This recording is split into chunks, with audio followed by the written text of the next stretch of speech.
Boldwood presents Insider, written by Owen Mullen and read by Andy Watkins. The moral right of the author has been asserted. This performance is owned by Boldwood. Prologue. Holiday Inn, Lime Street, Liverpool. James Stevens, jazzer to his friends, ducked into the hotel doorway, ran a wet hand over his face and shook water from his hair. A drowned rat was the cliché in his head. That didn't matter. He wasn't there for his good looks. On the phone, the woman with the New York accent had told him he'd been recommended. She didn't say who by, outlined the job and asked if he was interested. Yes or no. Jazzer sensed if he hesitated, the conversation would be over, the opportunity gone. He'd said yes and was glad, because as the details emerged, what she wanted was a nice little earner. Nothing he hadn't done before. Too bloody right, he was interested. They'd arranged to meet in the hotel on Lime Street. Before the call ended, he'd asked, "How'll I recognise you?" The reply was strange, maybe a joke. "I wouldn't worry about that." "What should I call you?" "Why do you need to call me anything?" "I like to know who I'm working for." "You're not working for anybody yet."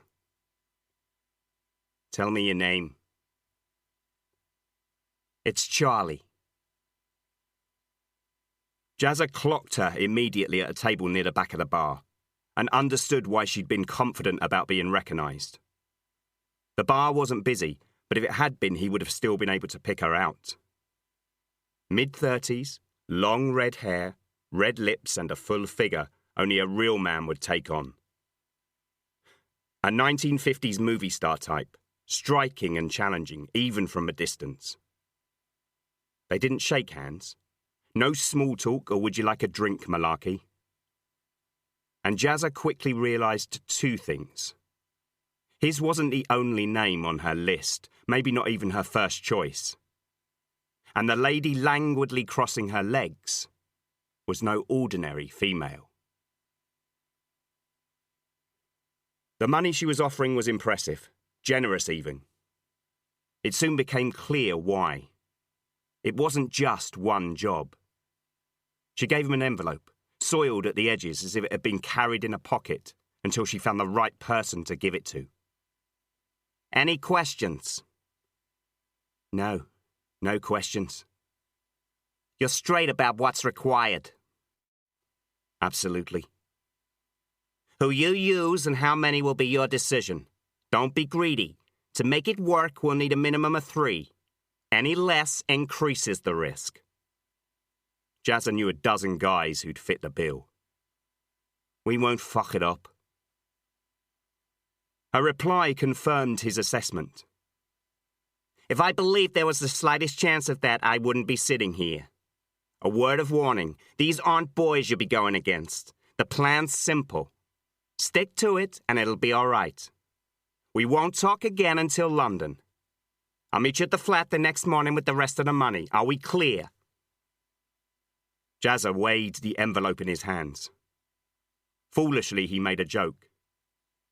"Tempted to get a taxi out to John Lennon Airport and disappear. Somewhere sunny would be nice." She smiled, a lipstick smear like blood on her teeth. "I'd find you. No matter where you went, I'd find you." Jazzer believed her. Part 1. Chapter 1. River Cars, Lambeth, South London. Friday, 8:57 p.m. Ethel brushed a strand of stray hair from her eyes, wedged the little that was left of the cigarette in the corner of her mouth, and kept the oranges in the air with the deftness of a piano virtuoso. Her voice was an emotionless monotone. Her ex-husband would have no trouble recognising. Ethel was 33 years old, brunette, hard-faced, and divorced with 2 kids. A lot of people would struggle with the job she did. a controller at River Cars, especially on Friday nights when everybody in Lambeth and their granny wanted a taxi. She chain-smoked Benson and Hedges, sipped a cold coffee that hadn't been overwarmed to begin with, and matched the request for taxis to the nearest available cars. It was still early.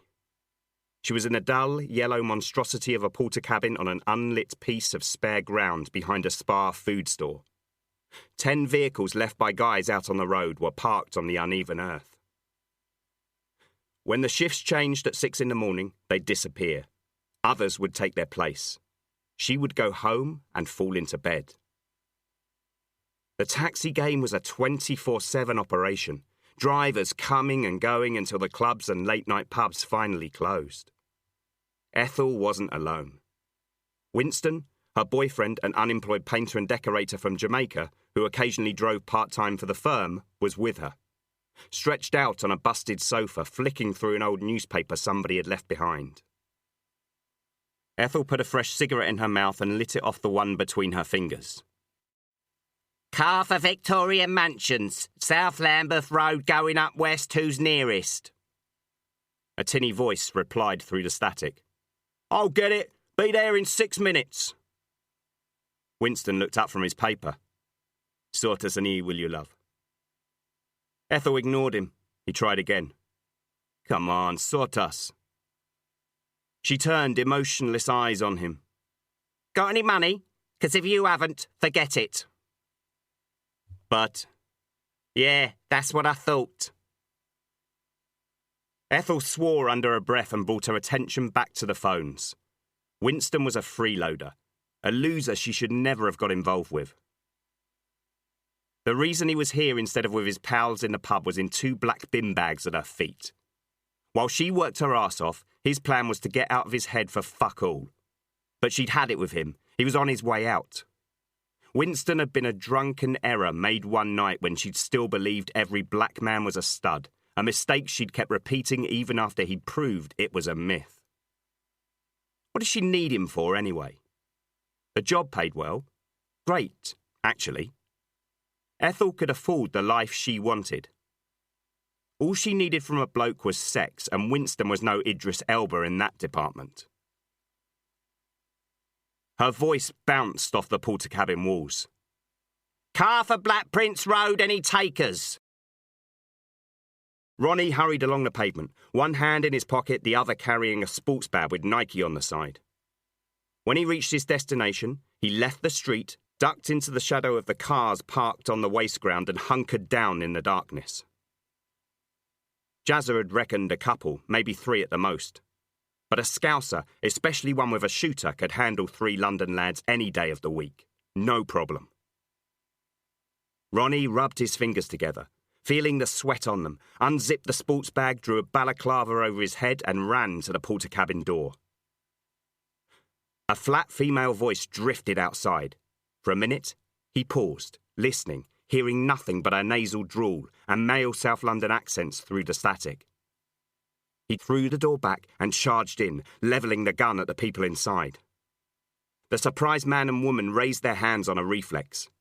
Ethel's cigarette fell from her fingers and smouldered on the carpet that hadn't been cleaned since the day it had been tacked to the floor. Give us what you got and you won't get hit. Ronnie pronounced it hit. She answered defiantly. There's no money until the shifts finish. Ronnie said, Why don't I just blow you and your shite chat away? I admire your bottle, missus, but save it. This is the wrong time to be a smart-ass. It isn't appreciated. I'll take whatever cash you've got, but I'm not after money. So don't fuck me about. Winston said, Give him what he wants, the money, the dope. Give him all of it. It isn't ours. Ethel pushed a bin bag along the floor with her foot. Ronnie said, Now the other one. Her lip curled in a sneer. I feel sorry for you. Really? Why's that? You're making the biggest mistake of your life and don't even know it. If I were you, I'd drop those bags and start running. At the door, he stopped. And if I were you, I'd think before I called the police. They stole our drugs, won't play well. He dipped his hands into one of the bags, brought out 2 blue pills and tossed them on the filthy carpet. Enjoy the rest of your night. Eamon Durham, Independent Bookmakers, Lewisham, South London. Friday, 9 p.m. They moved swiftly, confidently, shotguns raised, their faces hidden by balaclavas. Tosh stayed by the door. Jazza walked to the middle of the floor littered with discarded pink betting slips. On a television mounted above their heads, the runners and riders were under starters' orders for the last race of the day at Newmarket. Diehards gathered to watch their 4-legged addiction play out. Hungry for fresh failure, the rest studied the racing pages tacked to the walls, convinced the evening meet at Utoxeter would change their luck. Behind the screen, the manager and a woman counted cash. Neither noticed the stranger until he fired into the ceiling, bringing down tiles in an explosion of noise and a cloud of dust. His second shot silenced the TV. The shell casing fell to the ground and he had their attention. He stood with his feet apart, surveying their fear through the eye holes of his belly, the gun comfortably resting against his shoulder, fingers on the stock behind the trigger guard.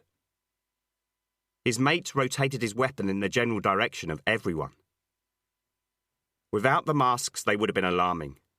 With them, the robbers were terrifying. The voice wasn't London.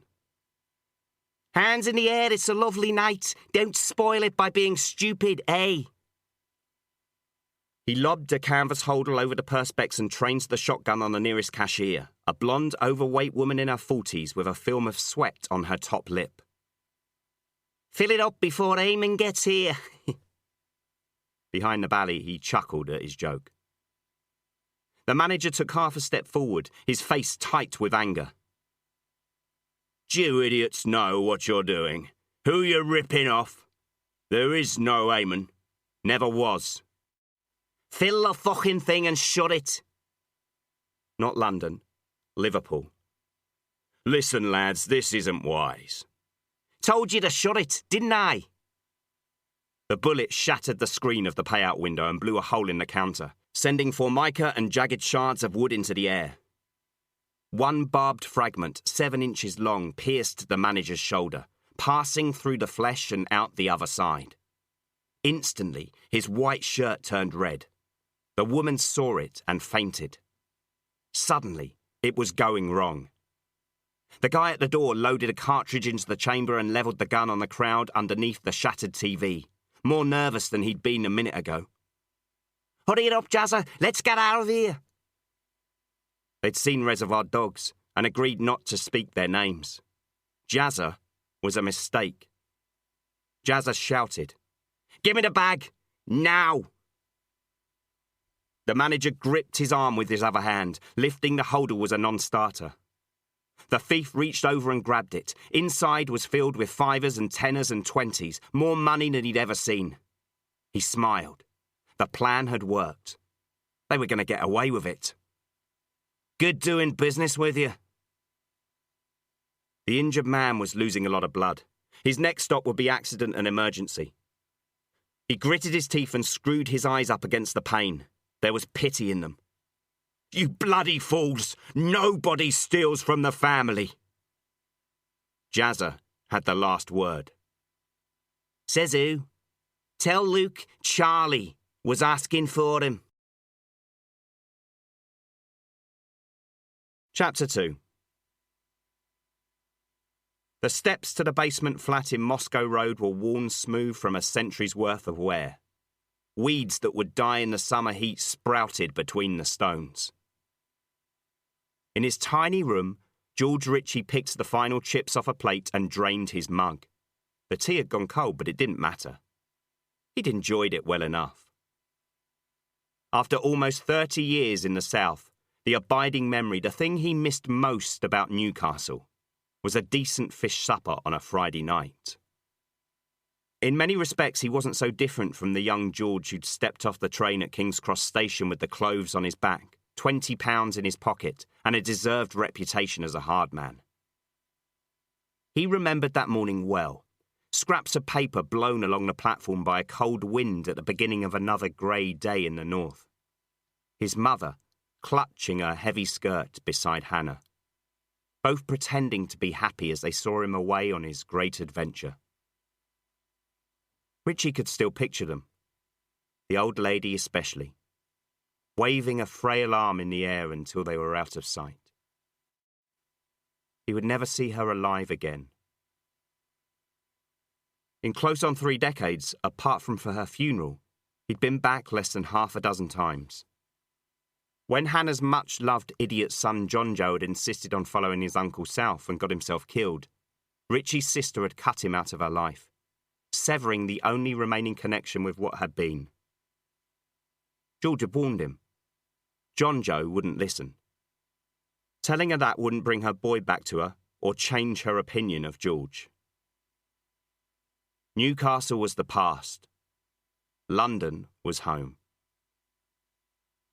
Money and what it could buy had lost its power to impress George Ritchie long ago, if indeed it ever had that power. Seeing people relentlessly wage war against each other when they already had more of everything than they needed made not joining in an easy decision. One he hadn't regretted. He could easily have afforded some flash gaff, but what's the point? He'd better things to do with his cash, like funneling it into rehabilitation programs that use money raised from charities and social investment groups to help ex-cons rebuild their lives, giving young fools the chance he'd never had. Ritchie was a career criminal. The irony didn't escape him. His life of crime had been inevitable. That didn't mean it was all he was capable of. Unlike almost everyone in the game, he wasn't in it for the money, the power, or the women. He was here because he was great at this. The mistake he'd made was not realising it sooner and taking crap from ignorant lowlifes. Thanks to Luke Glass, that was behind him. But Luke had a vision George didn't share. Laundering money through real estate, construction, and LBC, the private members club in central London, no doubt made business sense. George Ritchie wanted no part of it. The old dog had no use for new tricks. He'd swapped the streets of Newcastle for the streets of London. Streets were what he knew. Luke realised he wouldn't back down and let him have it his way. Now, Ritchie ran everything south of the river, leaving him free to build his new empire. Of course, with the idiots who crossed Ritchie's path, violence was a necessary part of business. But, in the grand scheme, it was a minor part. If the offer to join the firm had come from Luke's older brother, Danny Glass, he would have turned it down on the spot. Danny was exactly the type of boss he'd needed to shuck off. A thug who thought fear was the key to loyalty and breaking bones the answer to every situation. A psycho, thick as shit, who, in the end, lived a violent life and probably died a violent death. Depending on the day of the week, urban myth had Danny on a beach in Spain, South Africa or Brazil, drinking Cuba Libre or 12-year-old Glenfiddich over ice with a blonde, brunette or a couple of teenage black chicks. Fairy tales to help others like him sleep at night. Ritchie believed he was a lot closer to home, under the abandoned warehouse in Fulton Street, where he tortured so many unfortunates, or at the bottom of the river, put there by his brother. On the surface, Luke Glass was respectable. A modern villain trading in crimes that left his conscience clear and hands clean. Happy to leave the street businesses for Ritchie to manage his own way without interference. Luke was smart and climbing to heights his brother could only have dreamed about. But that meant doing business with the likes of Jonas Small. And it was a shrewd move despite the fact Small could be added to the list of crazies Ritchie had spent too many years shielding from the consequences of their misjudgments. Luke could handle the bastard. Though, if getting involved with the unpredictable East End gang boss blew up in their faces, well, that was what George was for. He looked at his watch and dragged his shoes towards him across the carpet where they'd landed when he kicked them off. The pub would be jumping. He'd be fortunate to get a chair, probably forced to drink his customary 2 pints standing up. Once maybe, not now. He was too long in the tooth for that malarkey. If there were no seats, he'd go somewhere else. A mobile vibrated on the table. He lifted it and listened, his expression suddenly serious. Once or twice he nodded, but didn't stop putting on his shoes. His tone softened. "You aren't hurt, are you, Ethel?" "No." "Then take a deep breath and tell me exactly what happened. Was he on his own?" "Yes, and he had a gun." Richie spoke slowly. "A bastard pulls a shooter out. Takes a bit of getting over. What did he say?" "He wasn't after money." The exact words. Ethel dredged her memory. "I admire your bottle, missus, but save it. This is the wrong time to be a smart-ass. It isn't appreciated. I'll take whatever cash you've got, but I'm not after money, so don't fuck me about." Then what? Made me give him the stuff. How much? 2 bags. Had you seen him before? I don't think so. And you haven't called the police? I called you, like you told me to. Richie sighed. He was getting too old for this. Good girl, good girl. Now here's what I want you to do. Lock the cabin up and write down everything you can remember. Picture the details in your mind. Height, accent, tattoos. Sit quietly and it'll come to you. Sounds like an amateur chancing his luck. He'll have made a mistake. They all do. In the background, he heard Winston speaking. I was meeting my mates in the pub. Richie hid his irritation. Ethel was more valuable than she realised. Finding people who'd stick the job without dipping their mitts in the till wasn't easy. Pity she was involved with a moron. Tell Winston the pub will still be there when you're finished. Bring what you got to me office tomorrow. It's above the King of Mesopotamia. I know where it is, Mr. Ritchie. First thing, Ethel, 9 a.m. He added a reminder. We keep this in-house. We sort it ourselves. The mobile hadn't left his hand when it rang again. Richie cursed. The manager in Lewisham launched into a tale that had suddenly become familiar. Richie felt outrage build inside him. Somebody was having them at it. I'll be there in 20 minutes. Then he made a call of his own. Felix, contact all our guys. I need them up and on their toes. Meet me at the bookies in Lewisham. What's happened, George? We've been turned over. 2 locations at the same time. What? Who? Who'd have the balls? It doesn't make sense. Well, they've stepped in it big time. Tell the boys they're on duty till I say they can stand down. Felix tried to take it in. Nobody's dared laid a glove on us in years. Where's Luke? Does he know? Keep Luke out of this until we understand what's going on. Is it true we're hooking up with Jonas Small? Ask him yourself when you see him. Felix hesitated. George? Could it be him? No. Small wouldn't play games. He'd come at us head on, go for the heart. It's somebody else. Up and on their toes. Richie repeated his phrase to the empty room. It sounded like a call to arms. In fact, it was nothing of the kind. He was reacting for the benefit of the troops, signalling in case some other chancers decided now was the right time to move on them. Unlikely. But so was what had happened. Whatever was going on didn't feel like the start of a war. George Ritchie had survived a few of those and knew the difference. The rules of engagement never changed. Hit your enemy hard and fast. Inflict as much damage as possible and wait for the response. Tonight, only 3 shots had been fired. Nobody was hurt if you didn't count the manager. Even that was accidental.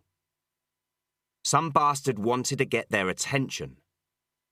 Well, they had it.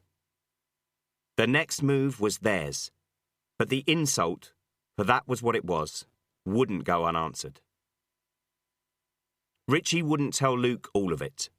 He'd keep back a piece of information inadvertently let slip by one of the robbers in Lewisham.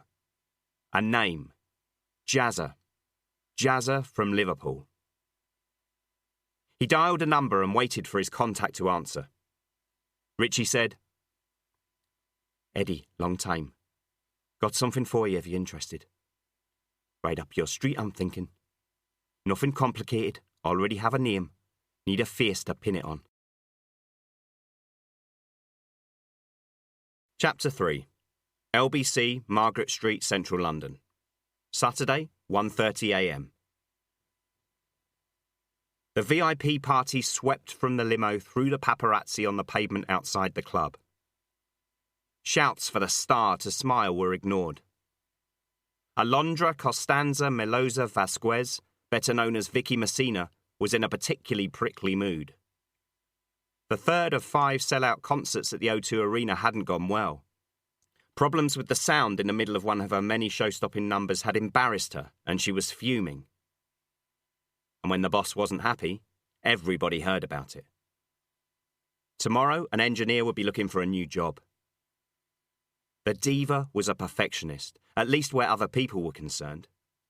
She'd fought her way up from humble beginnings in her native Puerto Rico, and had sworn she wouldn't take shit from anybody, a promise she was in no danger of breaking. A freelancer jumped in front to take a picture. Mark Douglas, Messina's muscular Scottish minder, snatched the camera out of his hand, crushed it under his heel, and shepherded his client inside. "Hey, that's a Nikon!" Douglas called over his shoulder. "Sue me." Nina Glass was sipping her Southern Comfort and Coke at the bar when the entourage arrived. Heads turned. Starfuckers, the lot of them. The reservation had been made and cancelled twice already. Not unusual. Since her brother Luke opened the club, Nina had got used to rubbing shoulders with famous people. Some were a pleasure. Others, like the millionaire upstart being shown to a booth by the manager, were in a club that had been named after them and they didn't even know it. LBC, the Lucky Bastards Club, was the hottest spot in London. Pictures of Vicky Messina on the front pages of the tabloids stumbling into the street in the early hours of the morning were gold, more valuable than any amount of advertising. Nina was the face of the club, meeting and greeting the punters, fake smile plastered on, hating every bloody minute of it. Luke had asked her to do it and said it would only be for a few weeks. That was 6 months ago. Over in her own corner of the family empire, the successful real estate business she'd built, Nina came up against well-heeled tossers with more money than sense every day of the week. She didn't need another dose of the same at night. Yes, sir, no, sir, 3 bags full wasn't her style. If Luke didn't get somebody else and soon, no matter what he said, she was walking. He'd be left to do the arse-licking himself instead of waltzing in like the lord of the manor when it suited him. Finding a replacement for her would be anything but easy. It took confidence in who you were to pander to fragile egos and make them believe they were the top priority, the only priority. For all their success and ridiculous good looks, A-listers were delicate flowers, constantly in need of reassurance they were still number 1. The singer would pout and complain and be a royal pain in the arse. But she'd spend. Plenty. Nina's job was to make sure she got that chance. The briefcase contained £200,000 in neat bundles, strapped together and tied with currency bands. Jonas Small took a last look at the banknotes, closed the lid and kissed the case lovingly. Behind him, he knew Luke Glass's minders would be laughing. That was okay. Jonas liked a good laugh. "For luck, I'm sending my babies on their journey. It's a rough old world." The smirking minder took the case off him. Whatever you say, Mr. Small. Want me to sign anything? Jonas Small's expression hardened. If I did, a scallywag like you wouldn't be getting near it. I was only being a smart arse is what you're only. Money isn't a laughing matter. People work their socks off for what's in there and don't forget it. My wife's right. These days, young guys think 5,000 isn't a lot of cash. Well, try saving it up. Small walked them to the door, back to his cheery self. You boys do what your mother's told you and don't be talking to strangers, eh? He winked. Drive carefully, lads. The men got into the van, shaking their heads. Freddie, the driver, made a U-turn and headed back to the city. Over his shoulder, he asked, What's the crazy bastard like tonight? Mean as a rattlesnake and daft as a fucking brush. So, the usual then? Yeah, but don't underestimate him, or have your arm off. Vicky Messina's bodyguards set up a perimeter around her booth, their unsmiling faces encouraging admirers to keep their distance. The lights in the seating areas were designed to flatter, though it would take a lot more than clever backlighting to make some of these princesses look good falling out of the door at 4 a.m. on their Botoxed faces. Messina's own security had every hotel and venue on the tour covered. 83 shows in 21 countries. A tall order. On the London leg, Mark Douglas and 2 guys from Celebrity Security were responsible for her safety beyond the bubble they'd created. Of course there were exceptions. Yesterday, against his advice, the singer insisted on jogging in Hyde Park. Her slim figure in white shorts and a t-shirt boxed between burly minders, pushing people aside to clear a path, breaking a 68-year-old man's arm in the process. Not how Mark Douglas would have handled it. Predictably, the newspapers had had a field day with the pictures and the pensioner had been advised to sue. The rest of the time, the star kept to her bedroom in the Dorchester and there was little for Douglas and his men to do other than drink coffee and talk football. Late in the afternoon, she'd left by a side entrance in a blacked-out car for a sound check, returning to the hotel a couple of hours later for a light dinner and her ritual massage to loosen up before the show. At that point, everything was under control. Everything was cool. After the concert, the plan started to unravel. Word didn't reach them until the last minute about Messina's demands. The previous night, a Michelin-starred restaurant in Mayfair had been persuaded to open late for one overindulged guest. Tonight, it was LBC's turn to be blessed by her divine presence. Across the club, the diva was making the most of her grand entrance. Nina smiled a cynical smile. The woman could sing. Big fucking deal. She hadn't discovered a cure for cancer. Christ alone knew how much work she'd had done. Boob jobs, eye jobs, rhinoplasty. Every damned thing under the sun. If life gave you lemons, a simple operation could give you melons. And for what? 30 years down the line, she'd go to bed beautiful and wake up looking like a dummy rescued from a fire at Madame Tussauds. Nina studied her own face in the mirror behind the bar. Not the teenage rebel who'd been expelled twice from school, but not bad. Her skin was her best feature, smooth and unlined. Though that wouldn't last if she was here every bloody night. Too many drinks and not enough sleep would see to that. Luke's promise about how long she'd be doing this came back. Resentment washed through her.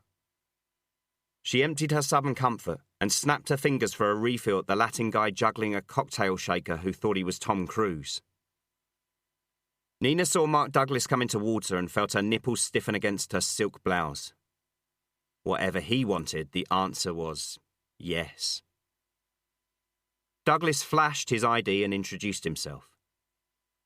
Celebrity Security.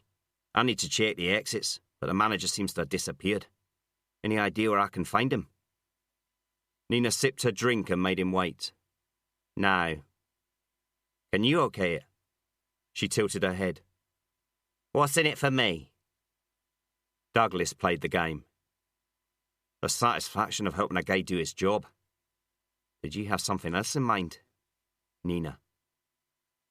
Nina. He knew her name, and no doubt who she was. The rolling accent was a bonus. She hadn't had a Scotsman. Nina crossed her legs slowly, giving him time to check them out. He was asking for permission. She'd give him a lot more than that. Do you need someone to show you where everything is? Her eyes met his, daring him to look away. He glanced over his shoulder through the dance floor crowd to the prima donna sipping obscenely overpriced champagne in the booth. Nina savoured the tiny victory. 1-0 to her. Nice. Though not as nice as being totally dominated by a handsome man who knew his way round a woman's body. Douglas said, Thanks, I usually find what I'm after. Nina peered at him over the rim of her drink. I bet you do. Freddie Bennett, Freddie the Mouth, was the low man on the totem pole. As an orphan shunted from one foster home to another, something he was well used to. He'd gone from an introverted kid to one that couldn't shut up. Almost inevitably, he'd crossed the line and for 18 months laid his confused young head on a bunk in Cookham Wood Young Offenders Institution in Kent. From there, his criminal baptism travelled a predictable route, leading to more of the same, this time in Feltham in Hounslow, where he learned to drive, followed by 2 years for burglary and 3 for credit card fraud. Freddie would be 26 on his next birthday, and already his life was over. He was the best wheelman in London, but because he rabbited 19 to the dozen, nobody was keen to work with him. His constant diatribe rattled nerves that needed to be steadied. The van passed the infamous Blind Beggar on Whitechapel Road. The pub was closed, but a light was on inside. Its dark history was well known. Freddie shared it anyway. He couldn't help himself. His talkaholism, the compulsive condition he lived with, wouldn't let him. He said, That's where Ronnie Cray murdered George Cornell in 1966. Did him in front of witnesses. Cool as you like. You should be a tour guide, Freddie. You reckon? Absolutely. You're a natural. Freddie was off and running. Of course, nobody would testify against him, would they? Against Ronnie Cray? No chance. Bullet went right through Cornell's skull, so they say. Do they? The sardonic response went over his head and he finished his thought. Have to give it to him. Old Ronnie had bottle. The continuous prattle unnerved the men in the back. A ghost story to remind them the city was full of crazy bastards and always had been wasn't needed. They reached for the cold reassurance in their pockets. This was the 4th time they'd ferried money across the city. A low-key operation few were aware of. So far, there hadn't been a problem, though the risk was obvious. A rough voice contradicted Freddie's version of the myth. Ronnie Cray was a psycho. Bottle never came into it. Just saying it was ballsy. Yeah, well, do us a favour. Don't. Freddie couldn't leave it alone. Seconds later, he was at it again. They done him for it. Done him good and proper. Took 3 years, but they got him. He died. Shut it, or I'll shut it for you. This time, the message got through. Sorry, lads. Can't help it. Always worse when I'm nervous. Understood, Freddie. No problem. Now put a fucking sock in it. The van turned right into a deserted Great Eastern Street and on until traffic lights on City Road stopped its progress. The engine idled. The acrid smell of diesel drifted on the air. Freddie tapped the wheel with his finger. He was a homo, old Ronnie, did I mention that? Queer as a bottle of chips. And Reggie was bisexual. Had sex with each other to keep it a secret. God's honest. Ronnie admitted as much to some geezer writing a book about them. Not many. The bullet exploded the side window, ending the monologue, entered his heart, killing him instantly. The rear doors flew open. A rapid burst of fire from a semi-automatic carbine sprayed the inside, thudding into the minders, making them dance like drunken puppets. They were dead before they could draw their guns. One of the assassins manhandled Freddie's lifeless body into the passenger seat, while the other 2 got into the back beside the slain guards. When the lights turned green, the van pulled away. Nobody saw. It wouldn't have mattered if they had. In this part of town, people were smart enough to keep their noses out of what didn't concern them. No different from the night Ronnie Cray had walked into the Blind Beggar and shot George Cornell. It had taken all of 30 seconds to kill 3 men and steal £200,000. Freddie would have been impressed. What a story that would have been. Nina watched Mark Douglas leave, imagining her thighs circling his hard body, feeling a quiver between her legs. On the other side of the room, Vicky Messina pulled out what looked like a diamond-studded shisha stick Sophia. And if it was possible, Nina despised her even more. Giving wealth to an idiot. What a waste. Nina was a demanding and aggressive sexual partner, an unapologetic predator who usually got what she wanted. Too much for most of the lovers lucky enough to get the chance to take her on. Men were there to be used and discarded when some new entertainment came along. She wouldn't change, even if she could. Rules were for other people prepared to abide by them. That wasn't her. Nina was a glass. Her mobile rang. She picked it up and cupped a hand to her ear, smiling, already on her way to the door. Mr. Drake, what a surprise. I was just thinking about you. Chapter 4. It was 1:55 a.m. Further along, Islington had more than its share of raucous party bars and clubs jumping with late-night drinkers. Where they were on the main drag was like an abandoned film set.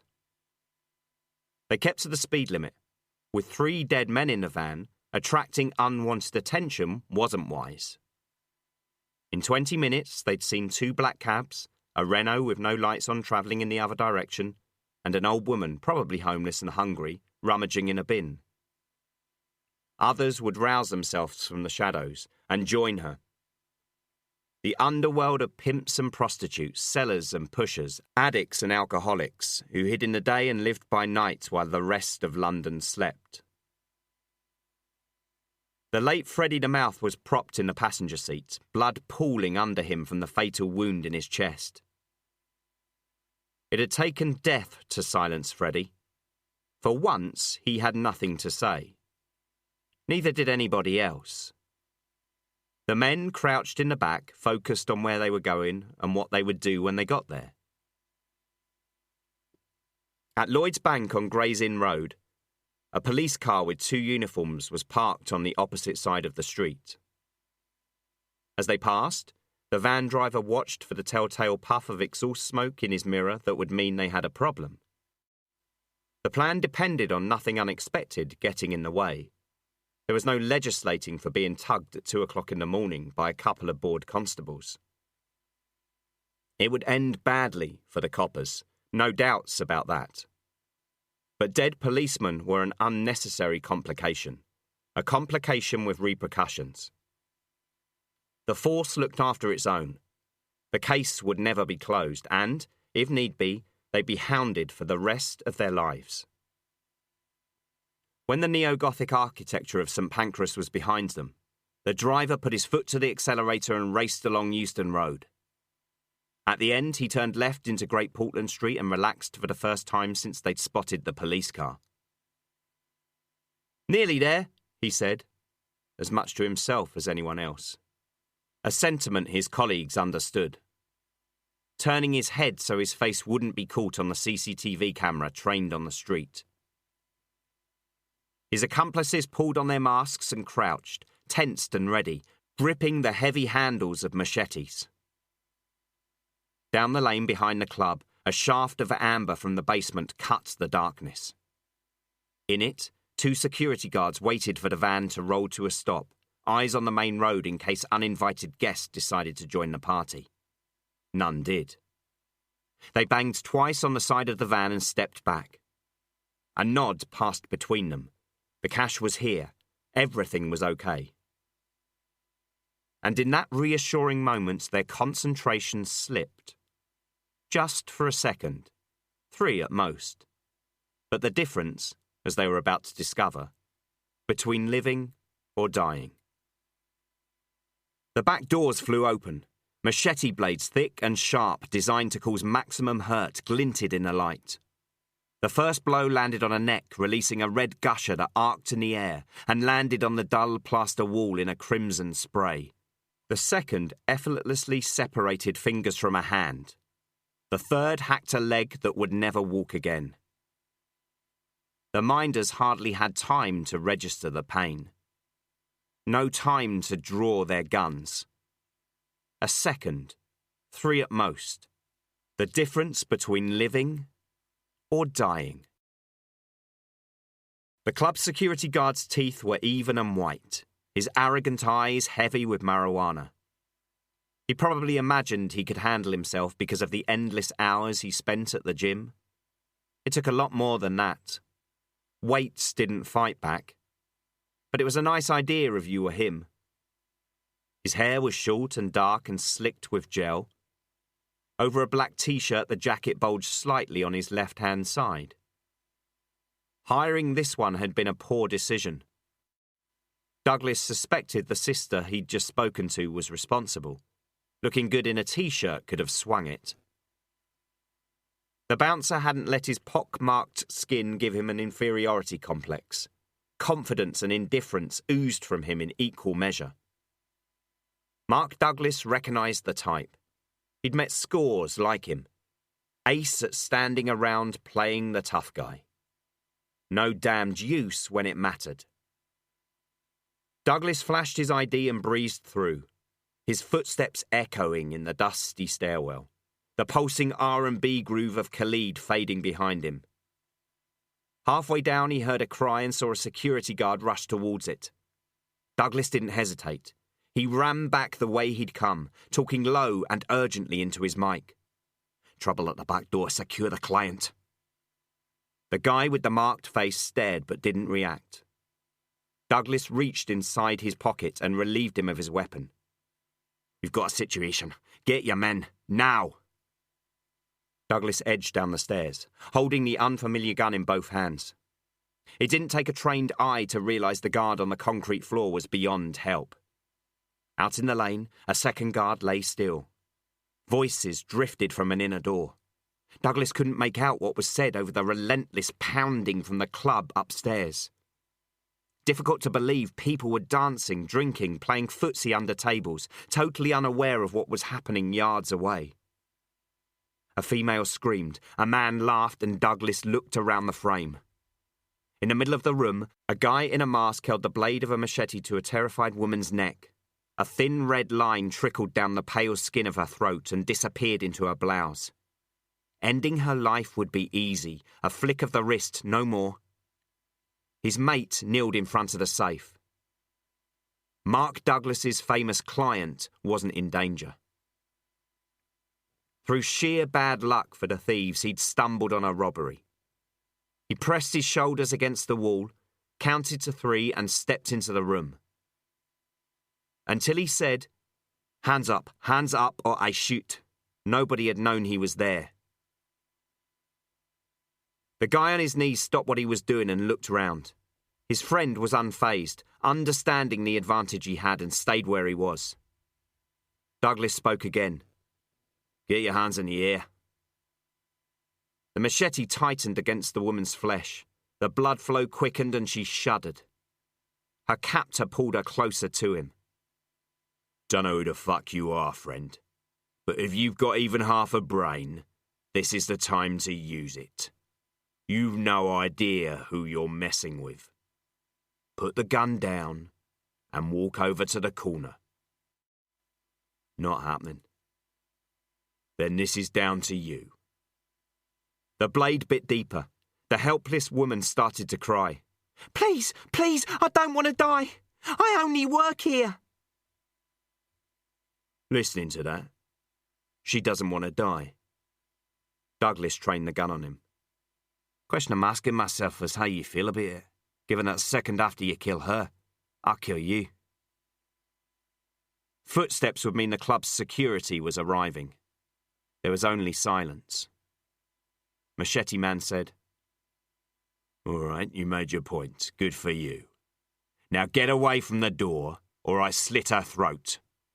What comes after He shrugged, and Mark Douglas believed him. Okay, take it easy. The robbers backed towards the exit, still using the woman as a shield. When they reached the street, Machete Man tilted her head back and drew the blade across her flesh in one continuous stroke. Her eyes rolled and she collapsed. The callousness of it caught Douglas by surprise. Before he could react, the robbers were racing up the lane towards a third man behind the wheel of a car. The rear door was open. Douglas steadied himself and took aim. The first shot hit the one with the sack of money, killing him. The second struck the assassin in the shoulder, spinning him round. He stumbled and fell, got up, grabbed the bag and dived into the back seat. The car roared away, leaving carnage behind. Douglas got on his knees and tenderly cradled the woman's head. Her eyes were closed, already unconscious, unaware of him, dying without knowing why. Stemming the bleeding was impossible. Blood gurgled in her severed windpipe like percolating coffee. There was no hope. He held her hand, gently rubbing the cold fingers, whispering it was going to be all right, hating himself for the lie. When the last breath left her body, he took off his jacket and covered her. Inadequate, but the least he could do. The killing had been unnecessary. She'd served her purpose. The man could have let her go. It hadn't been about escape or protecting themselves from capture. It was murder, cruel and deliberate, the act of a sadist. You've no idea who you're messing with. Yes, he did. What he'd come up against was pure evil. The men in the van had died quickly. A sudden flash, a nanosecond of pain and gone from the world. The guards at the back door hadn't been so fortunate. Their injuries had been excruciating, crippling and ugly. Douglas didn't let himself dwell on the woman. Security had taken their time. When they finally arrived, it was all over. His assessment of them had been sadly accurate. Clowns in designer suits who wouldn't last 2 minutes if the shit really hit the fan. A celeb with too much champagne down their neck was as much as they could handle. Vicky Messina was on her way back to the Dorchester, her svelte frame wedged uncomfortably between his men. Her night had been cut short. She'd take her displeasure out on whoever was handy. Telling her it was for her own good would be a waste of time. The singer was the client. Douglas should have been with her. With his shirt soaked in innocent blood, the temper tantrums of an overpaid brat were unimportant. He couldn't have cared less. He spoke to an Armani suit. Who are you? Luigi, front of house manager. I heard a noise and came down. Who's in charge? The terrified guy pointed to a corpse on the floor with its throat cut. He is. Paul Fallon. Okay. Call Mr. Glass. Now. Douglas sensed the T-shirt who'd surrendered his gun too easily behind him. Where have you been hiding? Start doing your job. Seal the lane. Those bodies. Get them out of sight. Put them in the van, lock it, and give me the keys. Move, for Christ's sake. There's a pack of paparazzi round the corner who'd sell their granny for a photograph of this. That can't happen. What about the police, shouldn't? No police until we understand what's going on. Where's Nina? Haven't seen her. Fuck. Find her and make sure she calls Luke. Chapter 5. Kelly's blonde head was resting on my chest.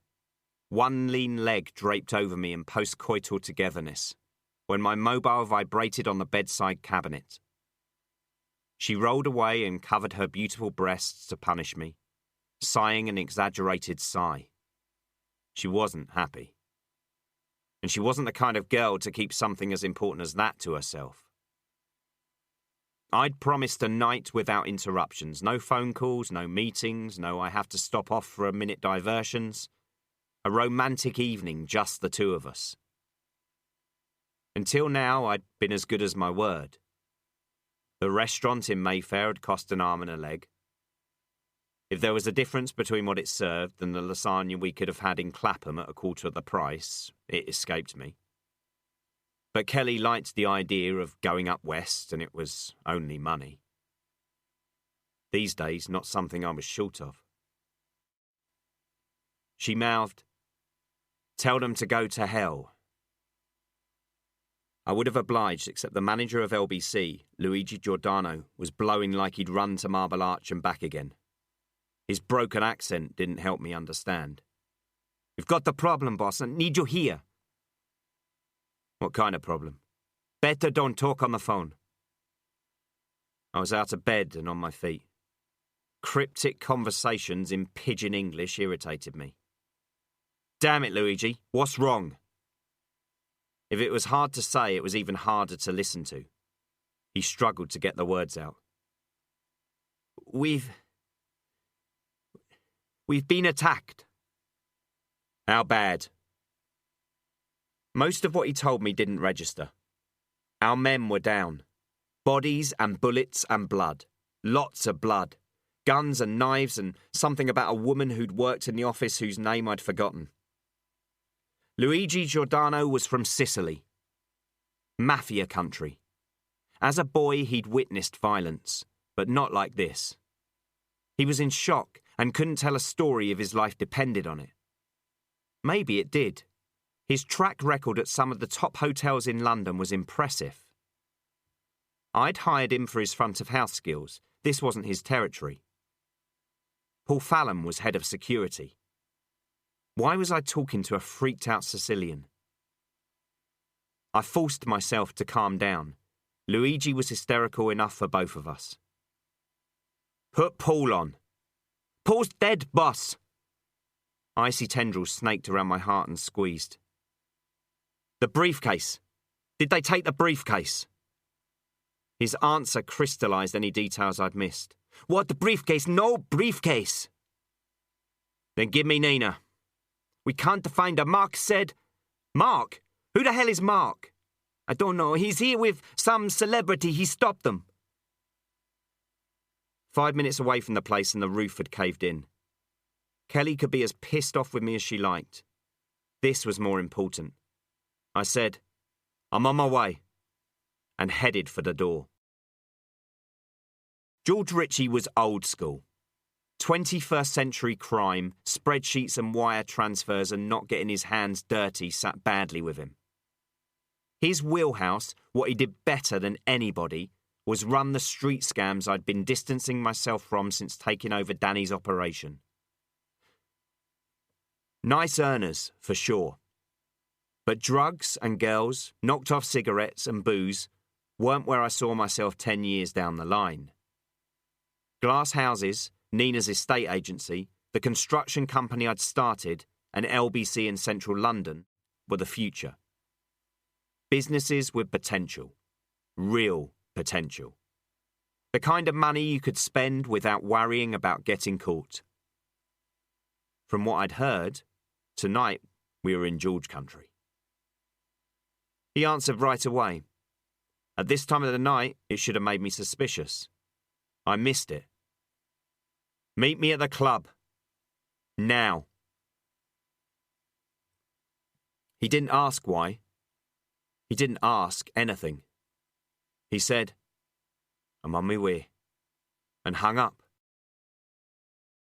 George Ritchie sat at his desk in the office above the pub. He hadn't gone home. Ritchie knew Luke wouldn't contact him in the middle of the night unless he had a good reason. A very good reason. He hadn't been unduly worried by the hits on River Cars and Eamon Durham in Lewisham. It smacked of small time, young Turks trying their luck in the big league. Nuisance value. Letting slip a name, Jazza, was an amateur error. One they'd pay for, late or soon. This was different. This was the club. Earlier, he'd put the troops on alert for show more than anything. Suddenly, the threat had become real. He lifted his car keys off the desk and headed downstairs. On the bar, the beer pumps were like soldiers on parade in the dull glow of a nightlight. Richie locked the door of the King Pot behind him and looked warily up and down the street, seeing nobody. Hardly a surprise at 20 minutes to 3 in the morning. He had a well-deserved reputation for caution. Few survived as long as he had without it. Though at times it was obvious, even to him, he was being paranoid. That wasn't the case tonight. Something weird was going on. When I got there, Richie was talking to a well-built guy with blood on his shirt who looked like he could handle himself. In the light from the back door, every year of his life and a few more for luck were etched on George's face. He'd been in this game a long time. Tonight, it showed. I searched for the word to describe him and found it. It wasn't difficult. Old. George was old. The young bruiser from Newcastle who'd come to the capital to shake the trees and make a name for himself had done a runner. But I'd still think twice about taking him on. I said, "Where's Luigi?" "Sent him back upstairs. Anything he knows, this guy told him." The stranger made eye contact and held it. George said, "Mark Douglas, Luke Glass." "What happened? The short version." "Short's the only version I've got. I was checking the exits and ran right into them." "How many?" "3. Recognise them?" "They wore masks, but you might. One of them's in the van. Dropped him, winged his mate, the third got away." He pointed up the lane. "A car was waiting on the main drag. Be interesting to get a look at the CCTV. "He would have been more useful to us alive. Why kill him?" "Didn't give me a choice." Luigi had described carnage. I didn't see it. "Where's the bodies?" He hooked a bloodied thumb in the direction of the van. "Dumped them in there in case some paparazzi bastard got an anonymous tip-off and wandered into the scoop of his miserable life." The guy had been thinking on his feet. Impressive. "Before you open it, it's not pretty. There was a lot of blood. I had it hosed away." "Good work." They used machetes. Unusual to say the least, especially since they killed what I'm guessing was the original crew.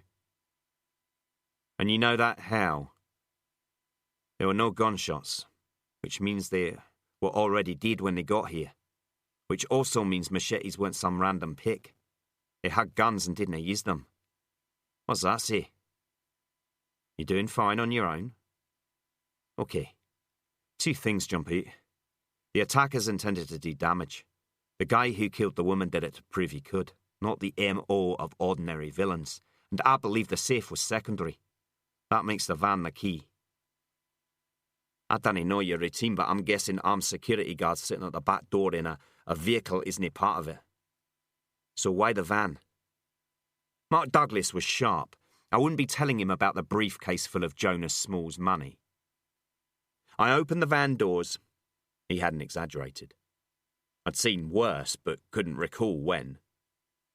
Death hadn't distinguished between the goods and the bad. Arms and legs, heads and bodies piled on one another like shop window mannequins the day after the place closed down. On a couple of them, the skin was already beginning to pale as gravity drew blood away from the surface into the tissues. Mottling would be next, though by then they'd be in the ground. Paul Fallon was near the bottom, his fancy title, head of security. No defence against the blades that had almost decapitated him. The woman from the office lay close by. Richie was beside me. He said, "I've called Felix. We'll take care of this." His eyes settled on the female. His mouth turned down and I guessed what was in his mind. Females were off limits in George world. The woman was a civilian.